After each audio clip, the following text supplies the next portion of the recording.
حضرت موسیٰ کلیم اللہ علی نبینا علیہ الصلاۃ والسلام، آپ نے اللہ تبارک و تعالیٰ کی بارگاہ میں عرض کی کہ اے مولا، تیرے نزدیک بندوں میں سب سے زیادہ عزت والا کون ہے؟ فرمایا جو بدلہ لینے کے باوجود دوسرے کو معاف کر دے، جو بدلہ لینے کے باوجود معاف کر دے۔ حضرات گرامی، آج ہمارے معاشرے کے اندر اگر کسی کو کوئی ایک تھپڑ لگا دے تو ہونا تو یہ چاہیے کہ وہ اس کو معاف کر دے، لیکن وہ اس سے بدلہ لیتا ہے۔ آج ہمارے معاشرے کے اندر کسی کو کوئی گالی دے دے، ہونا تو یہ چاہیے کہ اس کو معاف کر دیا جائے، لیکن معاف نہیں کیا جاتا، بلکہ اس کو بھی گالی دی جاتی ہے۔ کوئی برا بلا کہے تو اس کو برا بلا کہا جاتا ہے۔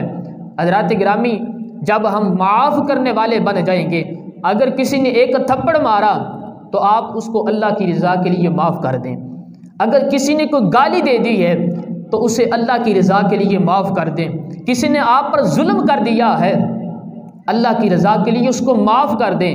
دوستو، جب ہم اپنے مسلمان بھائیوں کو معاف کرنے والے بن جائیں گے تو پھر ہم اللہ تبارک و تعالیٰ کے ہاں عزت والے بن جائیں گے۔